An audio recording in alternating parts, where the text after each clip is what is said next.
Opo, dakilat magpala po namin ang masalangit, Diyos na mapangyarihan sa lahat. Sa matamis at mapangyarihang pangalan mo aming pinakamamahal na Panginoong Hesus sa unang dalangin, na aming minamahal at ginagalang na Ebanghelista, aming po minamahal na Pastor Wildy Estrada Almeida, ang iyong banal na propeta sa huling kapanahonang ito. Dakilang Diyos kami ay nagpupuri at nagpapasalamat sa iyong mahal na Panginoon sa paglangis mo sa bawat bahagi ng aming pananambahan, sa iyong pagkilos, sa aming kalagitnaan. Mahal na Panginoon, nagpapatunay na ikay aming kasama. Dakilang Diyos, sa tuwing kami ay sumasamba sa iyo, dakilang Diyos, minsan ang pabago ang lahat. Kung saan mo kami nasumpungan sa lahat ng aming mga pagkukulang, pagkamali, pag-asala, mga nasambit ng aming mga labi na isip na ikilos na hindi naging kaaya-aya sa iyo. Patawarin mo po kami at kahabagan, dakilang Diyos, samahan mo kami sa aming pag-aaral ng iyong banal at mapangyarihang salita. Ikaw siya magpala sa ganang akin. Tunay na wala akong magawa, wala akong sapat na karunungan, tanging patuloy ako umaasa sa iyo, dakilang Diyos, na ikaw ang maglagay ng tamang kataga sa aming mga labi na may kasamang pag-ibig at kapangyarihan. Ang lahat ng ito ay aming samot dalangin sa matamis at mapangyarihang pangalan mo. Inaangkin na namin ang lahat-lahat ng katugunan namin dalangin at sama-sama namin sinasaway ang lahat ng uri ng mga gawa ng kaaway, mga hadlang. Cast out, cast out, cast out. In the mighty name of Jesus we pray. Hallelujah, hallelujah. Praise the Lord, praise the Lord. Purihin ang ating pinakamamahal na Panginoon. At sa ating pong pagpapatuloy, mga minamahal, bago pong lahat, ako po muna ay nagpapaabot po na aking pong pinakamataas na pagpupuri, ang kalawalhatian at ang kadakilaan at pagsamba ay tanging sa ating dakilang Diyos na buhay, sa ating pong pinakamamahal na Panginoong Hesukristo. Purihin po ang ating pinakamamahal na Panginoon, dubling paggalang, pagbati po sa ating beloved and honorable evangelist, Pastor Wildy Estrada Almeida, the end-time prophet of our loving God. At ako ay nagpapaabot ng pagbati maging po sa kanya pong mga beloved children, the whole Almeida family, at ang ating pong patuloy na pag-alaala sa hindi malilimutang ginintuang turo at pangaral ng ating beloved Honorable Assistant Pastor Lina C. Almeida at ipong beloved Mama Dear.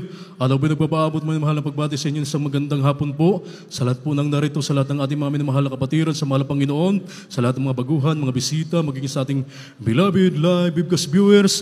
Purihin po ang ating pinakamamahal na Panginoon. Purihin ang ating dakilang Diyos habang hinahanda po ang mga talatang ating babasahin, ating po pamagatan ng ating pag-aaralan, Reaching God's Righteousness.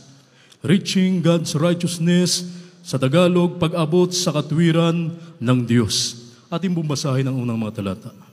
Sa mga awit, 71, talatay 19 at 20, ganito po ang pagkasulat. Ang iyo ring katwiran, O Diyos, ay totoong mataas. Ikaw na gumawa ng dakilang mga bagay, O Diyos, sino ang gaya mo?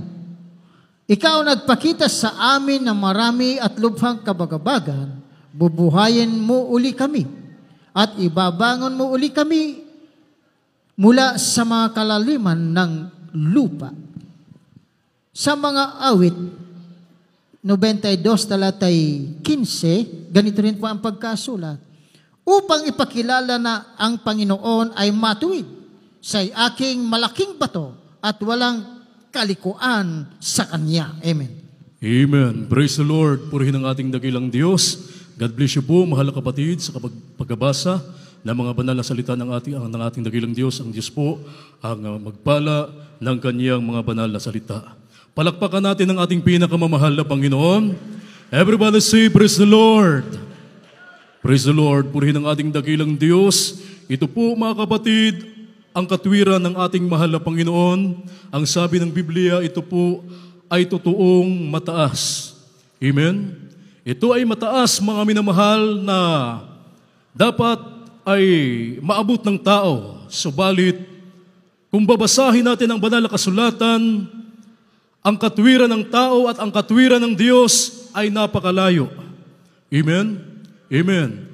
Napakahirap abutin ang katwiran ng ating mahal na Panginoon.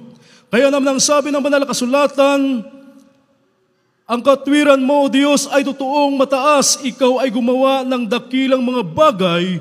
O Diyos, sino ang gaya mo? Amen?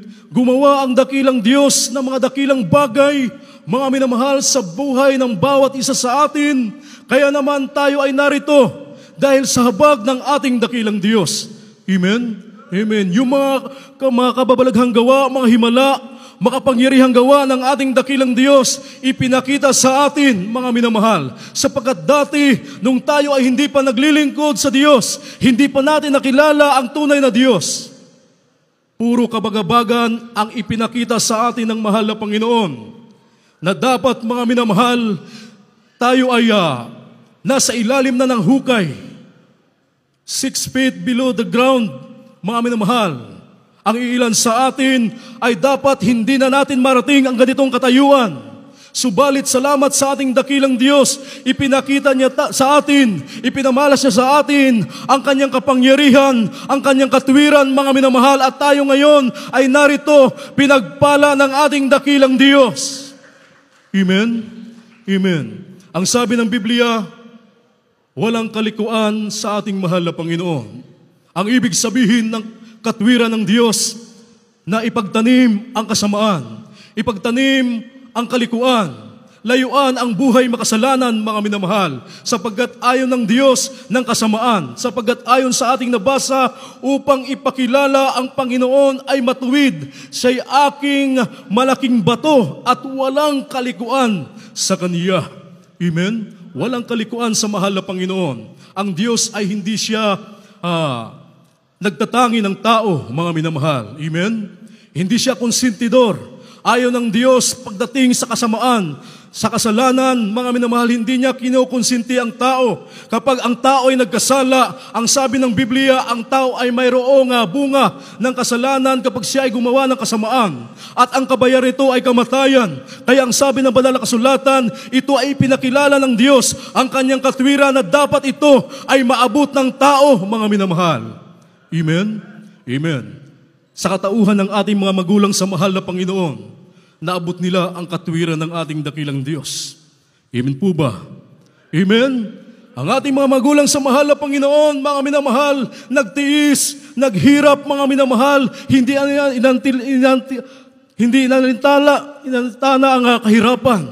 Hindi sila umayaw, mga minamahal. Sila ay nagpatuloy sapagkat ito ang kalooban ng ating dakilang Diyos. Amen? Nag-ayuno, nanalangin araw at gabi, at tayo ngayon ang naging bunga ng kanilang mga pagpapagal.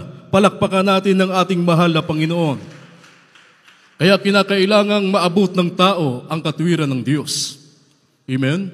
Sapagkat ang sabi ng Biblia, sa ating bumabasa, mga minamahal, ang katwiran ng tao ay naging basahan sa harapan ng Diyos. Ating basahin. Dito po sa aklat ng Isaias Kapitulo 64, ang talatay 6, ito po nakasulat. Sapagkat kaming lahat ay naging parang marumi, at ang lahat naming katwiran ay naging parang basahang marumi, at nalalantang gaya ng dahon kaming lahat, at tinatangay kami ng aming mga kasamaan, na parang hangin. Dito po sa aklat ng Roma, Kapitulo 1, ang talata po ay 18. Sapagkat ang puot ng Diyos ay nahayag mula sa langit laban sa lahat na kasamaan at kalikuan ng mga tao na mga sinasawata ang katotohanan ng kalikuan. Dito po sa aklat ng Awit, Kapitulo 9, ang talata po ay 8. At hahatulan niya sa katwiran ang sanlibutan. Siya ay mga ngasiwa ng karampatang kahatulan sa mga tao. Amen. Amen. Palakpakan natin ang mga banal na salita ng ating dakilang Diyos. God bless you po, mahal kapatid, sa pagbabasa ng mga banal na salita ng ating dakilang Diyos. Ano ang sabi ng banal na kasulatan, mga minamahal? Sapagkat kaming lahat ay naging parang marumi, at ang lahat naming katwiran ay naging parang basahang marumi at nalalantang gaya ng dahon, kaming lahat at tinatangay kami ng aming mga kasamaan na parang hangin. Amen? Ito ang katwiran ng tao, mga minamahal, na hindi niya maabot ang katwiran ng ating dakilang Diyos. Kaya napakahalaga na ating maunawaan, mga minamahal, bilang mananampalataya, bilang mga anak ng Diyos, tayo ay nakakilala sa mahal na Panginoon. Mahabang taon ang iniginugol natin sa paglilingkod sa ating dakilang Diyos. Napakinggan natin ang salita ng mahal na Panginoon. na kung saan mga minamahal, ito dapat ay ating panghawakan, ating pagbubulayan araw at gabi upang ating maganap na sundin ang lahat na nakasulat sa Biblia upang tayo ay magkaroon ng mabuting kawakasan sa harapan ng ating dakilang Diyos. Amen? Amen. Na kung saan baka sabihin natin, tayo pa ay nasa katwiran ng Diyos. Hindi natin alam, mga minamahal, na hindi natin namamalayan, tayo pala ay lumihilihis na sa katwiran ng ating mahal na Panginoon. Dumadalo tayo, subalit parang hindi tayo dumadalo. Amen? Anong ibig sabihin, mga minamahal? Ang ating puso, ang ating isip ay malayo na sa pagsunod sa banal na kalooban ng ating dakilang Diyos. Amen? Kaya mayroong dumadalo, mga minamahal, na akala niya siya ay dumadalo, subalit hindi na pala ang katwiran ng Diyos ang kanyang ginagawa, kundi ang kanyang sarili na ang nasusunod sa kanyang buhay.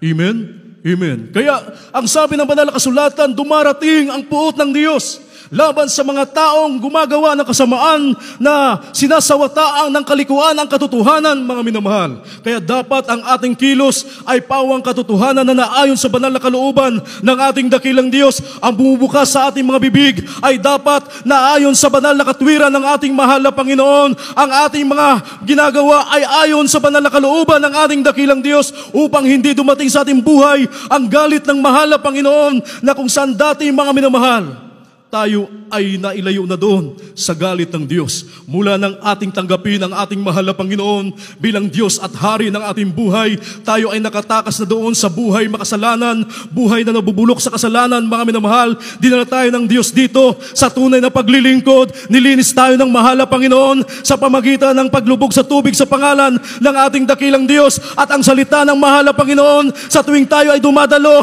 nakikinig tayo ng salita ng Diyos at ito ang lumilinis ng ating mga kaluluwa, mga minamahal. Amen? Ang salita ng Diyos ay dapat natin itong pagbubulayan, mga kapatid, na kung saan upang hindi tayo mahiwalay, sapagkat ang sabi ng Biblia, mga minamahal, ang kahatulan niya hatulan niya sa katwiran ang sanglibutan. Hahatulan ng Diyos ang sanglibutan ito. Amen? Amen. Sabi ng Biblia, siya ay magmangasiwa ng karampatang kahatulan sa mga tao. Amen? Napakahalaga, mga minamahal, na ating maunawaan, atin itong mabantayan sa ating buhay bilang mananampalataya upang hindi masayang yung ating paglilingkod sa mahal na Panginoon. Amen? Huwag nating sabihin matagal na tayo naglilingkod sa mahal na Panginoon. Kung tayo ay gagawa ng masama sa harapan ng Diyos, hindi malulugod ang mahal na Panginoon.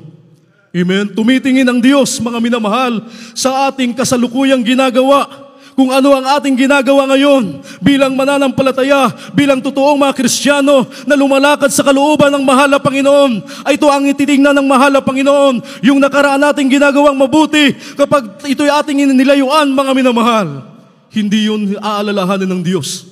Amen? Amen. Mabuti tayo noon, ngayon naging masama tayo. Amen? Mabuti yung ating ginagawa noon. Ito ay nakikita ng Diyos, mga minamahal, sa kasalukuyan. Walang maitatago sa harapan ng ating dakilang Diyos. Ito ay ipamuhay natin ang kabutihan na ayon sa ating mahal na Panginoon upang dumating man anumang oras darating ang ating dakilang Diyos, sapagkat tunay na napakalapit na ng pagbabalik ng ating mahal na Panginoon. Nasa mahuling kapanahunan na tayo, mga minamahal, anumang oras darating ang Diyos, tayo nakahanda sa pagbabalik ng mahal na Panginoon. Wala tayong pangambahan.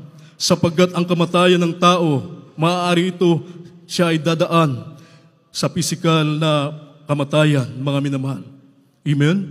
Amen. Dadaan siya sa libingan. Subalit, kung ikaw ay naglilingkod sa Diyos, mabuhay at mamatay, sabi ng Apostol Pablo, ang sa Panginoon, kapag nasa mahal na Panginoon ka, ito ay may pakinabang.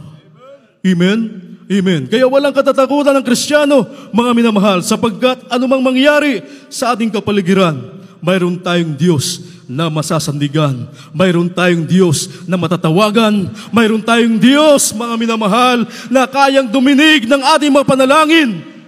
Amen. Sapagkat mayroong lumuhod araw at gabi, mga minamahal, upang tayo ay mga ligtas, dinggin tayo ng ating mahal na Panginoon. Amen. Kaya ang sabi ng banal na kasulatan, mga minamahal, ano ang dapat natin gawin? Isaiah kapitulo 46, ang bersikulo ay 12.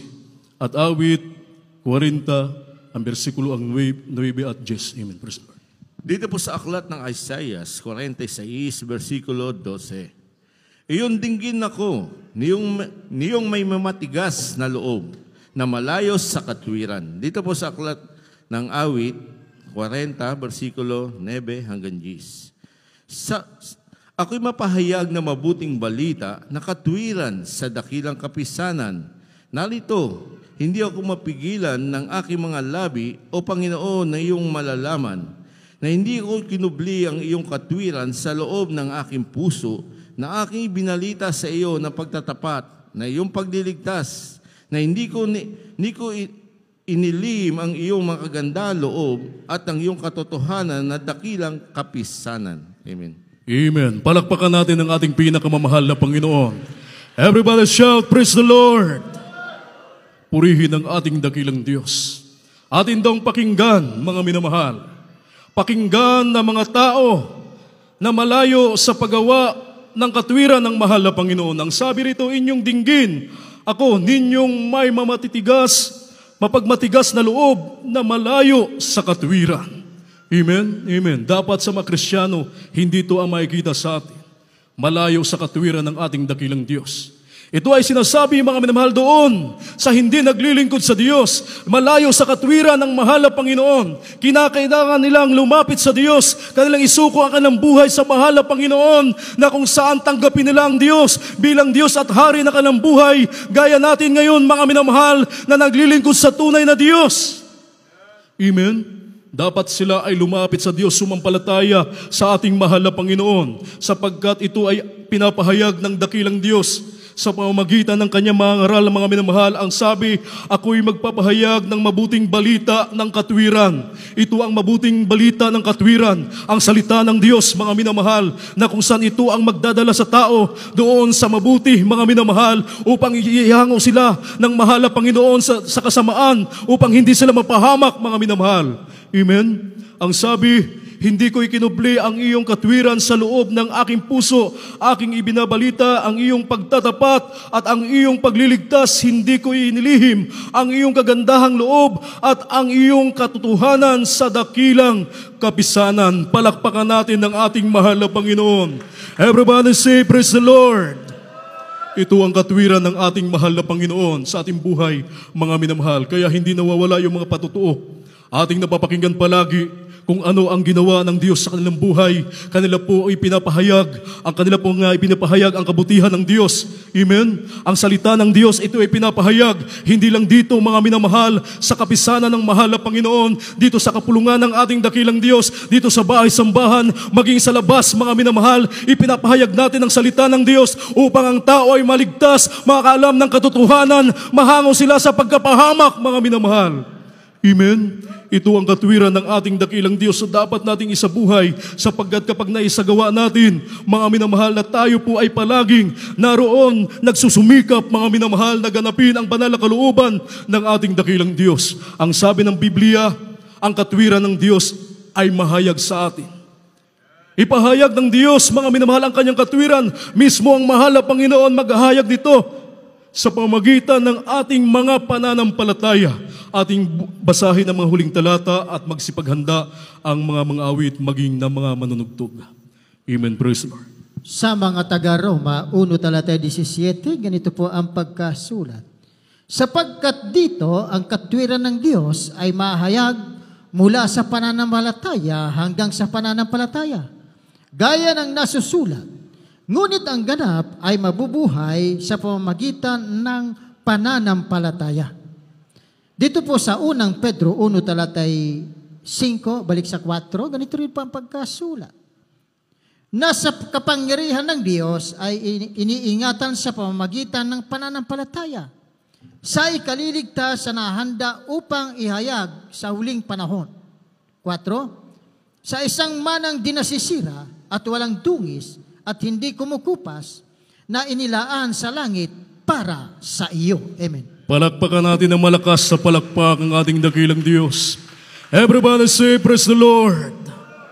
Ito ang katwiran ng ating mahal na Panginoon. Mahayag ito sa pamamagitan ng ating pananampalataya. Saga ng atin, mga minamahal, Sadyang mahina ang tao. Hindi natin kakayanin kung wala ang mahal na Panginoon.